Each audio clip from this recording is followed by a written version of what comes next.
JCA जो कि VVIP लोगों का आने जाने खाने पीने का अड्डा बन चुका है, वहां गरीब आदमी मरे पिसे कुछ हो किसी को कोई फर्क पड़ने वाला नहीं है। अजय नाथ सहदेव का तत्काल इस्तीफा हो और एफआईआर दर्ज हो। इसके अलावा हम ये डिमांड करते हैं कि जो घायल हुए हैं, जिनको सिस्टम ने घायल किया है, उसको तुरंत जेसीए 10-10 लाख रुपए का कॉम्पनसेशन दे। यहाँ पर इतनी बड़ी तादाद में संख्या आनी थी, आपने इसकी सूचना SDRF state disaster response force team को क्यों नहीं दी? और जिला पुलिस से भी मेरी बात हुई है, कुछ लोगों से बताया गया है कि कोई भी अतिरिक्त बल की मांग नहीं की गई थी। कि अगर आपकी भीड़ बहुत ज़्यादा हो गई थी तो इमरजेंसी के लिए आपने और द्वार को क्यों नहीं खोला? झारखंड से बाहर जब भी रांची की चर्चा होती है, जब भी कोई व्यक्ति झारखंड की बात करता है तो उनके जुबान से एक बात जरूर आती है, वो है महेंद्र सिंह धोनी। और महेंद्र सिंह धोनी के नाम आते ही झारखंड का क्रिकेट प्रेम, झारखंड का क्रिकेट, झारखंड जो कि पहले से ही स्पोर्ट्स का बहुत बड़ा सेंटर माना जाता है, लंबे समय से झारखंड से कई खिलाड़ी निकले हैं और ऐसे में कुछ सालों से झारखंड का नाम क्रिकेट में पूरे देश में रोशन हो रहा है। और जब भी क्रिकेट पॉलिटिक्स की बात आती है तो झारखंड का नाम वहाँ ज़रूर लिया जाता है। लेकिन पिछले कुछ सालों से और ख़ास करके 1 साल से जेसीए जो स्टेडियम को मैनेज करता है रांची का, वह हमेशा विवादों में, कंट्रोवर्सी, कोई ना कोई विवाद, कोई ना कोई झगड़ा सामने आते रहा है। आज से 1 साल पहले मई 2025 को श्री बाबूलाल मरांडी जी ने एक पत्र भी लिखा था मुख्यमंत्री जी को और बताया था कि कैसे जेसीए में अधिकारी अपने सत्ता का दुरुपयोग कर रहे हैं, सरकारी तंत्र का इस्तेमाल किया जा रहा है, चुनाव में धांधली हो रही है और किस तरीके से क्रिकेट को क्रिकेट न लेकर के एक फाइनेंशियल इरेगुलरिटी का अड्डा बना दिया गया है। किंतु इसके बाद 2 दिन पहले जो घटना हुई है रांची में, आज पूरे देश में उसकी चर्चा है और पूरे देश में झारखंड की बदनामी हो रही है और लोग यह पूछ रहे हैं कि जिस जगह से धोनी है उस जगह में क्रिकेट में क्या हो रहा है। आप सभी जानते हैं कि 2 दिन पहले मंगलवार को यहाँ पर झारखंड T20 का फाइनल होना था, जिसमें जेसीए ने अनाउंस किया कि वहाँ पर फ्री एंट्री दी जाएगी। फ्री एंट्री के नाम पर हज़ारों लोग वहाँ पर इकट्ठा हुए और इकट्ठा होने के बाद में भगदड़ मची। अभी तक की जानकारी में लगभग 25 लोग घायल हुए हैं। एक बच्चा, कम उम्र का बच्चा है, वह सीरियस है, आईसीयू में एडमिट है। कल को क्या हो सकता कुछ पता नहीं। और बड़ी बेशर्मी के साथ में रांची पुलिस और जेसी का कंबाइंड स्टेटमेंट आता है कि इसके लिए भीड़ जिम्मेवार है। यानी आप ट्रैफिक कंट्रोल नहीं कर सकते तो पब्लिक जिम्मेवार है, इलाज नहीं कर सकते तो मरीज जिम्मेवार है, थाने में एफआईआर दर्ज करके न्याय नहीं दिला सकते हैं तो अब जो है अपराधी जिम्मेवार है। ये कुछ इस तरह की चीज होती हुई दिखाई दे रही है। इस पूरे संदर्भ में जेसीए से, सरकार से और खास करके जेसीए के कर्ता धर्ता अजय नाथ सहदेव जी, जो 2 दिन से किसी बिल में छुप गए हैं, उनसे हमारा सीधा सवाल है और इन सवालों का जवाब उनको देना चाहिए आकर के मीडिया के सामने। सबसे पहले हमारा वो ये है कि इतनी बड़ी भीड़ आ गई वहां पर। जब जेसीए ने ये अनाउंस किया कि हम फ्री एंट्री करेंगे तो क्या जेसीए को इस बात का अंदाजा नहीं था कि वहां पर हजारों की संख्या में भीड़ आ जाएगी? क्या इस बात का अंदाजा नहीं था कि झारखंड जो कि एक गरीब प्रदेश है, जहाँ के युवा क्रिकेट को लेकर के एकदम फैनेटिक है, वो अचानक से यहाँ पर आ जाएंगे? इस भीड़ का अंदाजा, झारखंड का मूड, झारखंड का पल्स जेसीए क्यों समझ नहीं पाया? दूसरा हमारा सवाल है कि जब मालूम था कि यहाँ पर फ्री एंट्री दी जानी है तो हजारों लोगों को सुबह से लेकर के शाम तक नाटकीय ढंग से क्यों गेट के बाहर में खड़ा रखा गया? अगर उनका पास चेक नहीं होना है, उनका कुछ स्कैन नहीं होना है, फ्री एंट्री है, तो जैसे ही कोई आया उसको स्टेडियम के अंदर में एंट्री मिलनी चाहिए। लेकिन उनको सुबह से शाम तक खड़ा रखा गया और भीड़ जब बेकाबू हो गई तो उस बेकाबू भीड़ में गेट खोला गया, जिससे बैरिकेड टूटे, महिलाएं घायल हुई, बच्चे घायल हुए। कोई व्यवस्था महिलाओं की अलग से नहीं थी, बच्चों के लिए नहीं थी। यानी कि साफ साफ दिखाई दे रहा है यहाँ पर मिसमैनेजमेंट के अलावा कुछ भी नहीं है। तीसरा हमारा सवाल है कि अगर आपकी भीड़ बहुत ज़्यादा हो गई थी तो इमरजेंसी के लिए आपने और द्वार को क्यों नहीं खोला? मैं मानता हूं कि जनरल एंट्री एक ही गेट से दी जा सकती है, लेकिन इमरजेंसी के केस में, खास करके जब किसी की जान जो है वो जा सकती है, तो ऐसे में आपने केवल एक गेट क्यों खोला? और सिर्फ एक गेट की एंट्री के कारण में इतनी भगदड़ जो है वहां पर मची है। इसके बाद चौथा सवाल हमारा ये है, मैंने महाराष्ट्र के क्रिकेट स्टेडियम का, अहमदाबाद का, कुछ और स्टेट्स का स्टडी किया। जब भी मैच होता है तो उसमें क्राउड मैनेजमेंट टीम बनाई जाती है जो क्राउड को स्पेशली मैनेज करे, और उसका एक टीम लीडर, हेड इंचार्ज जो बोलिए होता है। परंतु हमारी जानकारी में जेसीए में कोई भी ऐसा क्राउड मैनेजमेंट का टीम जो है वो नहीं था, कोई ऐसा लीडर नहीं था। ऐसा इसलिए क्योंकि जेसीए और श्री अजय नाथ सचदेव जी केवल और केवल वीवीआईपीस की मेहमान नवाजी में लगे रहे।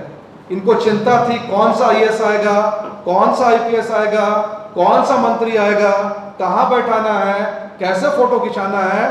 ये पूरा वीवीआईपी कल्चर मैनेजमेंट की आड़ में ये पूरा हादसा हुआ है, क्योंकि अजय नाथ सचदेव जी का पूरा फोकस वीआईपीएस को मैनेज करने में था, ना कि उस गरीब जनता को मैनेज करने में, जो आप जानते थे कि फ्री टिकट की आस में वो आकर के यहाँ पर भीड़ लगाने वाले हैं।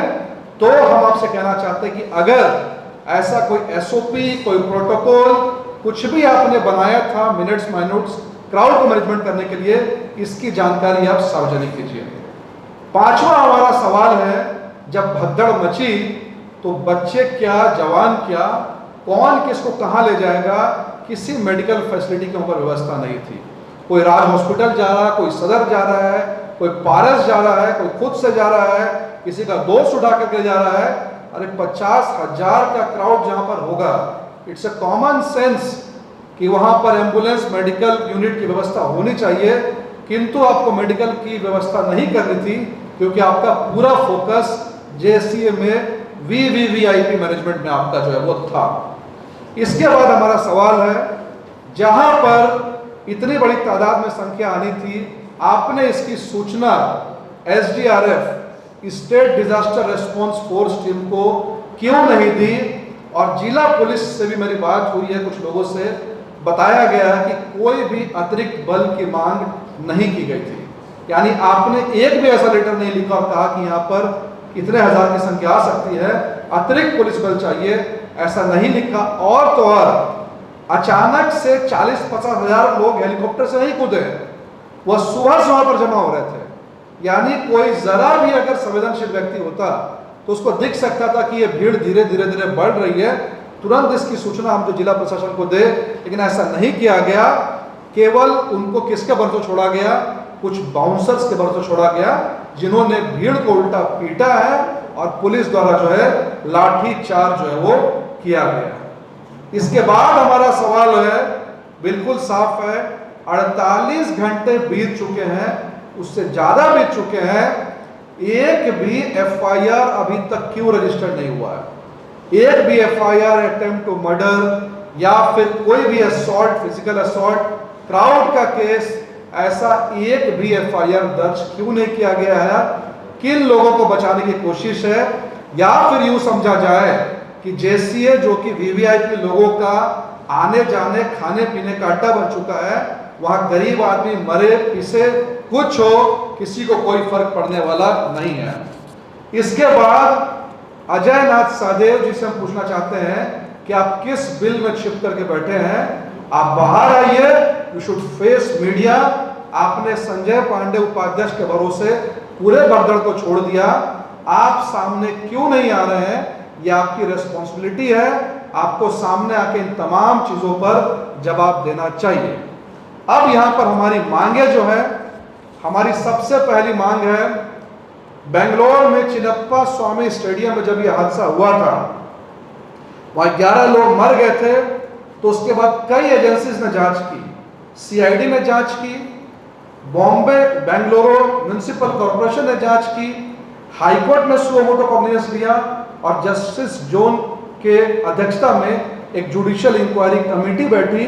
इसके बाद हाईकोर्ट ने भी सुओ मोटो कॉग्निजेंस लिया। 48 घंटे बीत गए हैं, एक भी जांच कमेटी क्यों नहीं बैठी? इसलिए हम डिमांड करते हैं कि इसमें एक सिटिंग जज के द्वारा इमीडिएट जुडिशियल इंक्वायरी की जाए कि यहाँ पर जेसीए के लोग अजय नाथ सहदेव जी और अन्य लोगों का इसमें क्या भूमिका है।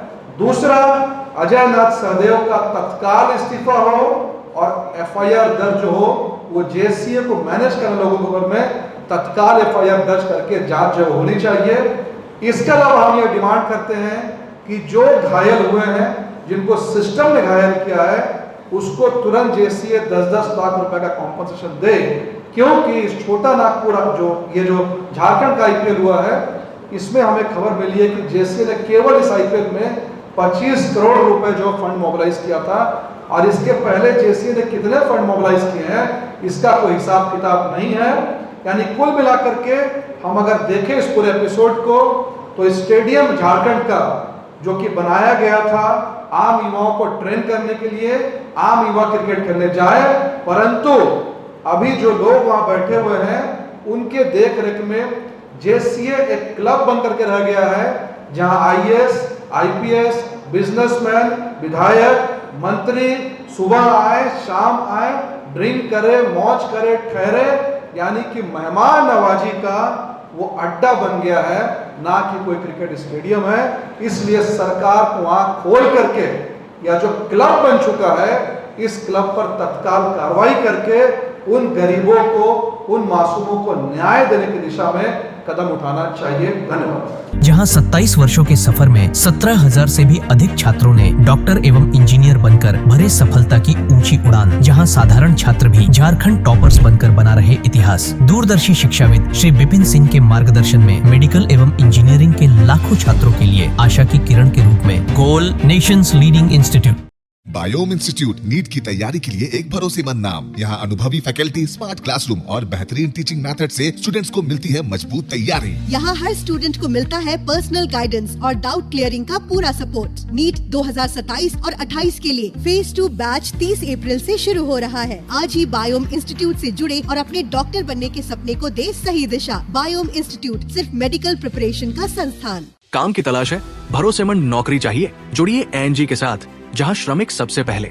12 घंटे की ड्यूटी, हर दिन 3 समय का खाना, मुफ्त रहने की सुविधा, आपकी सुरक्षा के लिए इंश्योरेंस, ओवर टाइम का लाभ, पीएफ सीधा क्लाइंट से, समय पर पूरा वेतन और जरूरत पड़ने पर एडवांस पे। एएनजी मैन पावर सॉल्यूशंस, सम्मान के साथ काम, भरोसे के साथ कमाई।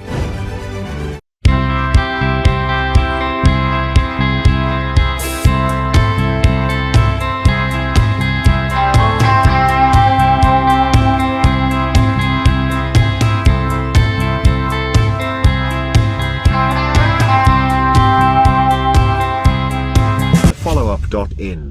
Like, share, and subscribe. www.thefollowup.in